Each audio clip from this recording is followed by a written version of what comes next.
Welcome in this episode on Indian classical music.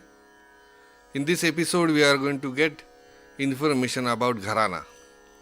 Gharana in Uttar Hindustani Shastriya Sangeet, especially with vocal music, Khayal music. Often we hear this word Gharana, so we will get a historical background, what we know about the history of this particular word, from when did it come into existence, and the specialities of it. To tell us about all this, we are invited noted vocalist and musicologist Pandit Vikas Kashalkar ji. Namaskar Pandit ji. Namaskar. Also to accompany him on harmonium, we are invited Sri Praveen Kaslikar ji. Namaskar Praveen ji. And we have Sri Milind Pote ji on tabla to accompany him. Namaskar Pote ji. Kashalkar ji, often we hear this word Gharana, especially in Indian classical music, in North Indian classical music, that we can say. So first we would like to know what is the meaning of Gharana. Yes. And from when we can start this Gharana concept started in India, Yes. basically. In a simple way, we can say that the word Gharana derived from the word Ghar. So tradition of particular family, Ghar means family. Tradition of particular family which goes from ancestry to posterity is can be called as Gharana. This is a simple definition. We had so many families of the courts, different courts or kings, they have their own Gharana and their own way of behaving in the society, or their certain rules of visiting the people or sitting with the people. That is what is formed in this concept, and that was called as Gharana. The same concept is taken from the families of musicians, and those were named after that as the Gharana.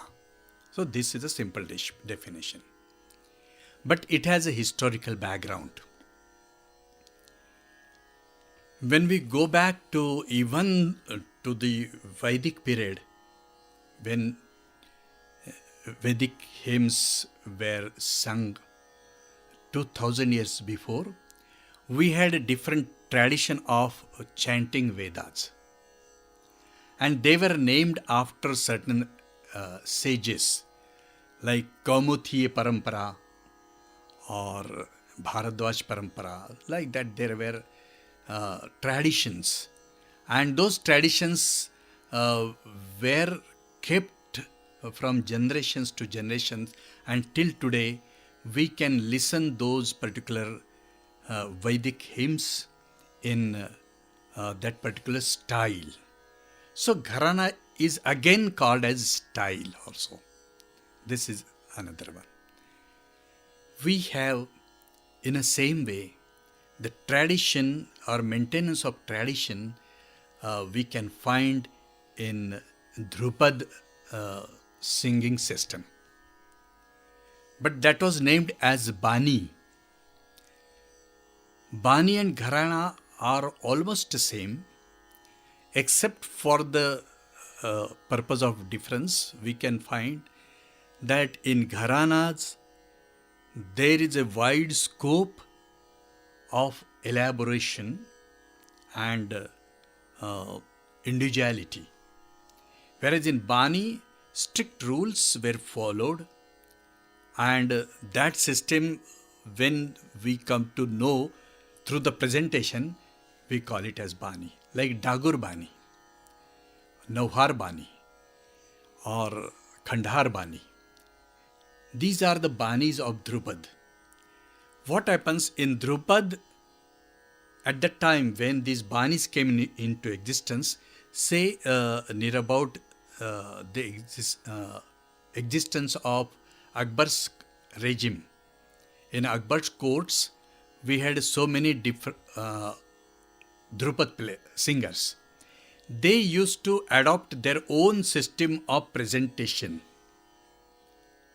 and they belong to certain place, and those banis were named after those places. Like Kandahar is a place, it is said. But there is another view also, that Kandahar means block to block. Khanda means block. Block by block, if you go on doing the presentation of that Drupad, that is called as Kandahar. In Dagur Bani, it is slow swing is there. That's why it is called as Dagur Bani. Gobar Har means circular motion and then going ahead. This is what is generally told about the Banis of Drupad.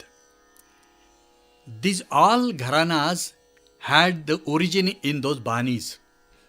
Many of the Gharanas stalwarts, they claim that we belong to, say, Gauhar Bani, Nauhar Bani, Kandahar Bani. It means tradition is there. So first thing about Gharana is the style, then it is a concept, and the third one is it has the tradition. These are the three things essential for Gharana.